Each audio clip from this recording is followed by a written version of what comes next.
En réalité, la Terre est une éponge gorgée d'eau, à la source même de la vie. Lorsqu'on s'enfonce dans le sol, on découvre un monde de jardiniers invisibles qui préparent la terre à l'arrivée de l'eau.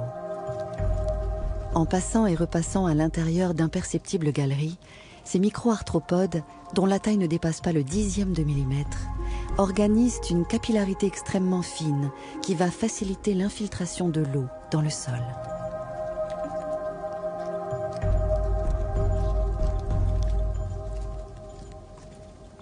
Si l'on compare ces minuscules bestioles aux vers de terre, ces derniers apparaissent comme les géants du monde souterrain.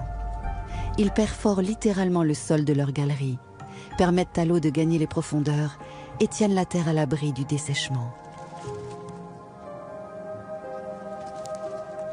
Lydia et Claude Bourguignon s'intéressent beaucoup à ces animaux. Chercheurs en agronomie, ils ont créé un laboratoire indépendant d'analyse du sol. Oui, c'est incroyable la façon dont il cherche à rentrer. Ah oui, lui, il faut qu'il ait du contact sur sa peau.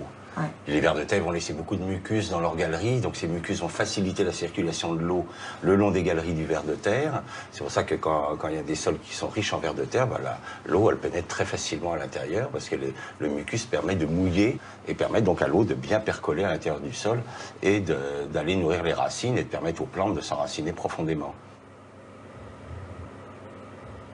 On voit que la faune, elle bouge. Crée des petites particules, des petites parties de terre. Donc quand on regarde, on voit qu'il y a énormément de trous. C'est la porosité, c'est comme une éponge. Donc quand il y a beaucoup de faune, quand il pleut, l'eau va rentrer dans le sol.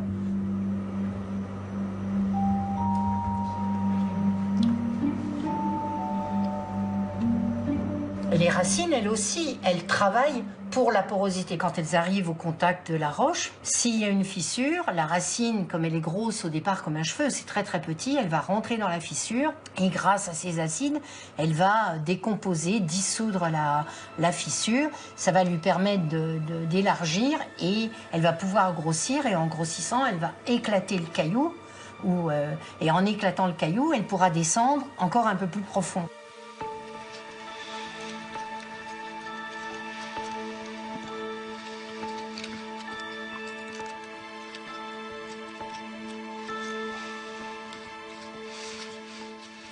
Pour se nourrir et progresser dans le sol, les plantes profitent de l'invention géniale que leur a fournie l'évolution.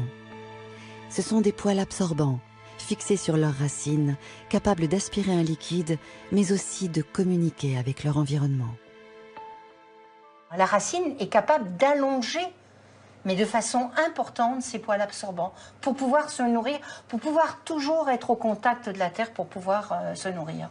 Donc par ces poils absorbants, elle va sécréter des substances, soit des acides qui attaquent les cailloux, soit des sucs qui vont nourrir les microbes. Les microbes vont attaquer le caillou et le donner à manger à la plante. Donc il y a une vraie symbiose entre ce monde microbien et la racine. L'eau ainsi absorbée, mélangée aux sels minéraux puisés dans le sol, compose la sève qui va parcourir ses racines et remonter sous l'action du soleil jusqu'au sommet de ses feuilles.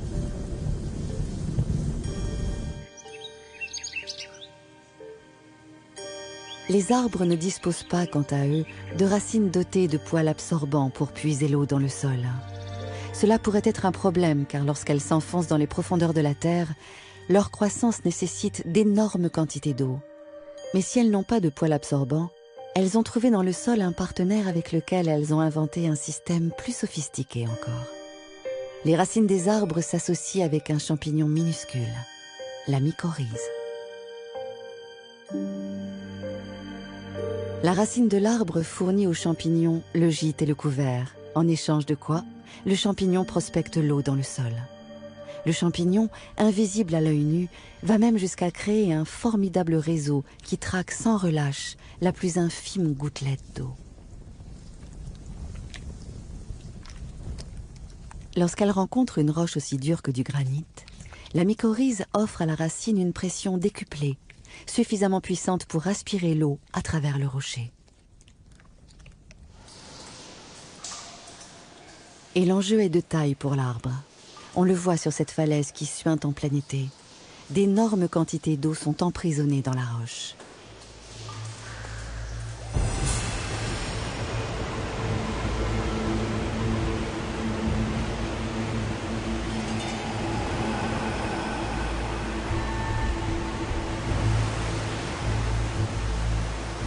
L'eau nourrit la planète tout entière. Mais comment fait-elle précisément? Autrement dit, comment apporte-t-elle la matière organique aux racines des plantes? Eh bien, c'est un autre personnage capital qui va l'aider dans cette mission. Un acteur des profondeurs. Majeur est pourtant l'un des plus mal aimés de la planète. Les bactéries, autrement appelées microbes. Ces travailleurs invisibles vont dégrader sans relâche les feuilles mortes, racines et autres cadavres d'animaux, les compacter, les concentrer et les rendre ainsi transportables par l'eau. Les microbes vont alors relâcher de grandes quantités de CO2 et au passage, les sels minéraux tellement nécessaires à la vie sur Terre.